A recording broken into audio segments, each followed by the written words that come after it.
Story time about the psycho neighbor that stalked me. So, when I graduated college, I moved into a new apartment. When I first got there, I was moving my things in, and my neighbor introduced himself and helped me move a couple of things upstairs. After we had got done, he asked for my number, but I told him I wasn't really looking for a relationship. But he said, let's just swap numbers just in case, a fire happens. So I gave him my number, and I really didn't think nothing of it. Maybe a week later, he starts knocking on my door and giving me gifts just about every day, like teddy bears and flowers. Then maybe about 2 weeks later, I told him to stop because I wasn't really interested in him. So the next day, I wake up to make coffee and take out trash. When I pass my living room, the teddy bear gift that my neighbor gave me makes a click noise. When I quickly rip the teddy bear open, it's a camera inside. Like for part 2 about the psycho neighbor that stalked me. So, like I said earlier, the teddy bear gift that my neighbor had gave me makes a clicking noise. When I quickly rip the teddy bear open, it's a camera inside, and I go into a panic mode. Out of nowhere, there's a knock on my door, and it's my neighbor. He says, "Good morning, it's me again. You left your trash too close to the curb, so I moved it for you." I realized that my door was still open, so I try to run over and lock the door, but he just opens it. I yell at him, telling him to get out. He closes the door behind him and says, "That's no way to talk to a neighbor." I start backing up. He looks over and sees that I ripped the teddy bear apart. I didn't know what else to do, so I just ran to my room. And he chases after me and pulls my hair. Like for part 3. Part 3 about the psycho neighbor that stalked me. So he comes in, I run into my room, and he chases after me. Before I could get up, he pulls onto my hair and starts dragging me towards the kitchen. I saw the coffee that I had made earlier, and I was able to pick it up and throw the hot coffee in his face. He starts screaming loud, and I took that chance to run into my room and lock the door. I immediately start calling the police, and from there, it sounded like he ran out of my apartment. When the cops came, they're doing an investigation, and all the gifts that he gave me all had cameras in them. And when I told them about my neighbor, they did some digging, and come to find out, that man wasn't even my neighbor. He didn't even live at the apartment complex.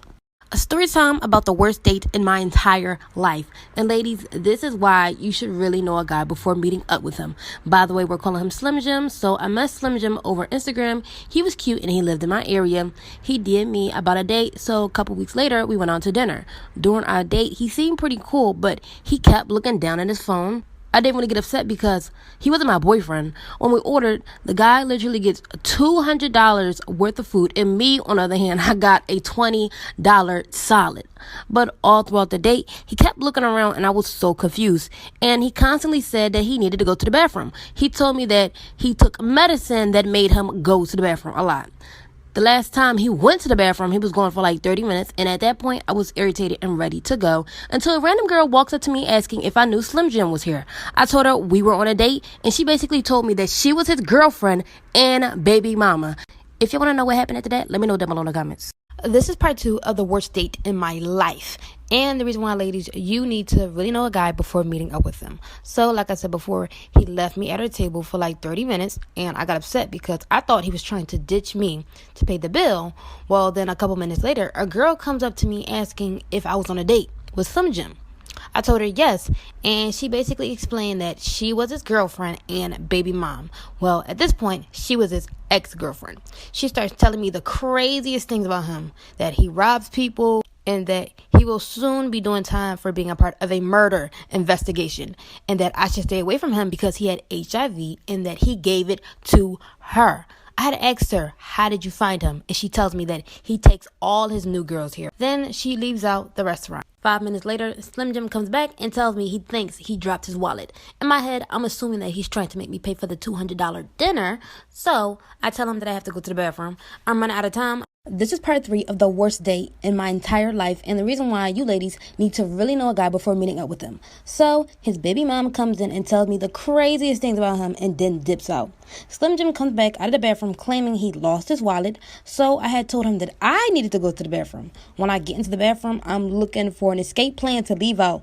When I get out of the bathroom, I walk the opposite way of her table, and almost make it out of the restaurant. Next thing you know, I'm getting tapped on the shoulder and I turn around and it's him. I'm literally so confused because he was just sitting down the whole time.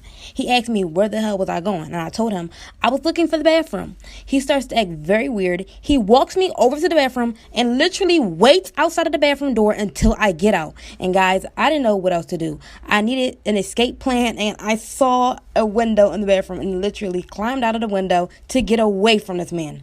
Then 2 weeks later, come to find out, he gets arrested and he's given 23 years in prison. Ladies, this is the reason why you need to watch your surroundings, even in the daylight. So, earlier this morning, I had to go to the dentist to get my teeth cleaned. There's my little baggie. My mom, she couldn't really take me, so I had to take public transportation. And I'm from Philly, so I took SEPTA. So, the trolley station was a couple blocks away from my dentist's office. So, as I start walking, there's a man behind me yelling and shouting. And he walks around me, and so I'm thinking he's probably talking to somebody else. So he turns around, come towards me, and starts telling me, y'all black, just weird. So I'm like, obviously this man is crazy, so like, let me continue minding my business. Then he walks up to me again, asking me why am I following him. So I keep walking, ignoring this man. Then he runs behind me and tries to snatch my purse. And literally, it's broad daylight. Alright, I'm running out of time. Y'all let me know if I should make a part 2. This is part 2 on why you ladies need to really watch your surroundings, even in the broad daylight. So, like I said before, I'm on my way to the dentist, and this man is literally shouting at me, and I'm ignoring him. And this man literally runs from behind me and snatches my purse. And guys, my purse is not even snatchable. This is my purse right here. It's like a basketball purse or whatever. And the thing is, my jacket was over my purse. So when he tried to yank my purse, he yanked me, and I fell on the ground. And as he was pulling on my purse, he was basically dragging me. But luckily, there was like an older man outside. And he took his stick, well, his cane, and he started hitting the man with the cane, and he just ran off. See, this is the type of stuff that happened in movies. Like, I would have never thought in a million years that that would ever happen. I really don't feel comfortable walking around here no more. This is why you should never eat tasty cakes, and why I can't ever look at a coffee cake the same. So a couple years ago, my dad went to my uncle's house to come visit, but he was super hungry. He asked my uncle if he had any snacks. My uncle, of course, said yes. Then my dad went to his kitchen and saw that he had tasty cake coffee cakes. Boy, he was excited because my dad loves sweets. He went to go sit down to watch the game with my uncle, but when he took a bite of the cake, he said it tasted really moist. He ate half of it, then noticed that some of the crumbs on the tasty cake disappeared.